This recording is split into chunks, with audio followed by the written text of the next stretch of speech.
entertaining game of one-day cricket, and Shahid Afridi was right at the front of all of that. 88 off 48. That was utterly brutal. 7 sixes. I mean, that one that went out the ground was just unbelievable. 309 all out then, Pakistan, from 48 overs and 1 ball. They gave it a good go. So the South African bowlers were under pressure and they survived it. So Sobi with 3 for 74, 3 for 56 for McLaren. In fact, all the other bowlers taking wickets. Steyn with 1, Kleinfeld 1 and Peterson a couple.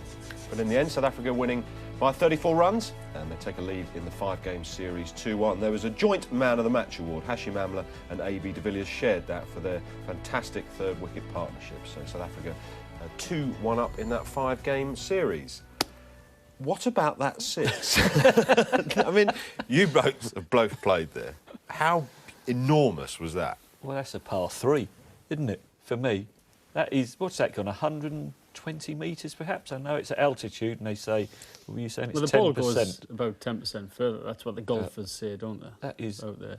Unbelievable. I mean, he's a big, big hitter anyway. He's been threatening to do this for about 2 years, to get one right out the screws. He's been swinging for 2 years, and this is just literally the perfect kind of shot, isn't it? The bat speed that's got into that, out the middle of the bat. I think there's a great reverse angle coming up now. I mean, that obviously just proves he hit it in the middle of the bat, but there's one that's sort of coming in a minute from third slip. And you mentioned golf. I mean, it's like a McIlroy driver. Well, it is, isn't it? Like Look at that follow-through, but, you know, when you hit it into the stand, it's a big hit.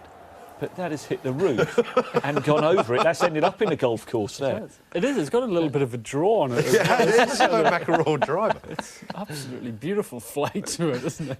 What? Here we go. Look at that follow-through. Now the hang time on that cricket. That's a cricket ball. Just remember, this is 5.5 ounces. It's not a golf ball. There it goes, into the golf course. What's the biggest 6 you've seen? There's been lots. Not off your bowling. Usually you bowl it and don't look. I remember, Mitch Marsh recently, Australian, for Perth Scorchers. I was playing in the Champions League out in South Africa at Centurion. And there's a huge stand. I mean, you've got to walk up about 100 steps to get to the changing rooms, and then you've got this big stand. And a little part-time off-spinner came on, and Mitch, his eyes just lit up, and he ran down the wicket, and you thought, oh, he's nowhere near this, but he just swung through it. Cleared the stand.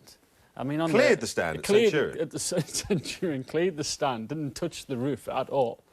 Went over it, and they recorded it at 116, but I think it was 116 metres when it disappeared. New balls, please. What about you? Chris Cairns hit Tuffers for a huge 6 at the Oval in a test match. Phil Simmons, and we were talking earlier, weren't we? Ali Brown. Who was that off? Chris Schofield, you said. Chris Schofield bowled it, and Alistair Brown launched down the pitch at him and nearly cleared the roof at the Oval. And Schofield just sort of stayed in his position. He didn't look where it had gone. Adam Hollyoake was at the other end. He just turned to him and said, "Don't look, mate. It's gone miles." But it is, there's that wow fact. There are 6s. I mean, that's a 10, wouldn't it, today? Usually when someone hits a 6 like that in the field, I remember Ryan Sidebottom was bowling to Marlon Samuels from West Indies, and at the Oval as well. And for some reason, the Oval, I think because of the pace of the pitch, it comes onto the bat a bit nicer and a bit of bounce in the pitch. And Marlon Samuels hit one towards the kind of that brick building on the left-hand side. And it hit the second window down from the roof. I mean, we were on the other side of the ground as well. So this was like, cleared the stand, hit the... And I remember his reaction, you hit it and you go, oh, that's big. And then when it hits the building, you think, that's massive. And you've got everybody on the field, and they're all kind of like sniggering, and Siddy's like looking out, going like this, and even he looks around us like sniggering away. I mean, Gale hit a massive Brett 6 Lee, off Brett Lee. They're all at the Oval as well, aren't they? But that was huge, wasn't it? I remember seeing Mark Waugh hit Daniel Vittori onto the roof of the Lily Marsh stand at the Wacker. At the Wacker. That's sort of back into the breeze as well. Who almost cleared the roof at Lord's? Kieran Pollard nearly did it. Wasn't it, with Somerset? Yeah. And Kim Hughes, going back in time before you were born, a centenary test, he hit, was it Chris Old or Mike Hendrick, onto the roof of the pavilion in a test match. Brett Lee, Brisbane. That's probably one of the biggest. He hit it out of Brisbane. Hit it for Adelaide, did he? Into Perth. Hit it out of the stadium at Brisbane and landed in the net. You should get 12. You should get 12. Be able to You play hit your like joke that. and double it I up think for we certain need bigger shots. grounds these days. Well, it was brilliant from Afridi. It's at 88 off 48, 7-6, including an absolute monster. But South Africa take a 2-1 lead in that series, thanks mainly to that partnership between Hashim Amla and we were talking about him earlier, A.B. de Villiers. I mean, seriously good cricketer he is. He is. I mean, outstanding cricketer. And when he took the gloves over in Test cricket, they thought, will that affect his performances? It hasn't. And he's been keeping in one-day cricket for a while with the captaincy as well. But he's just such a destructive player. You know, we were talking about Matt Pryor at the top of the show. But this fella, as a batsman, there aren't many better. And you've played IPL with him. You play limited overs cricket with and against him. He just hits it 360. You can't set a field to him when he's in this form. You're making a point about the way he changes hands on the bat sometimes. It looks as though he's holds the bat handle right away at the top, just giving him a bit extra kind of leverage. And I mean, look at these shots. These are ridiculous shots, hitting over extra cover off the back foot and getting the distance to hit it far enough for a 6. I mean, it's easy to hit.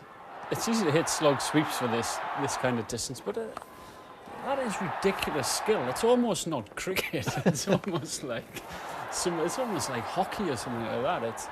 It's his hands. I mean, the hands that he's got are just such a skillful player. Whatever he does, whether it's golf, rugby, he's cricket, just a natural sportsman. Is he scratch golfer, isn't he? And he plays South African underage hockey, and he's a fine tennis player. South Africa's answer to Paul Collingwood, isn't he? Yeah. Yeah, right. Anyway, that series stands at the moment 2-1 to South Africa. 2 to go. The next game is at Durban on Thursday. Of course, you can see that with us here live and in high definition. So that's what's been happening out in South Africa. After the break, we're going to take you out to Mohali because unfortunately there's still no cricket to be seen in Wellington. And we're going to show you what happened on day 4 of that Test match between India and Australia.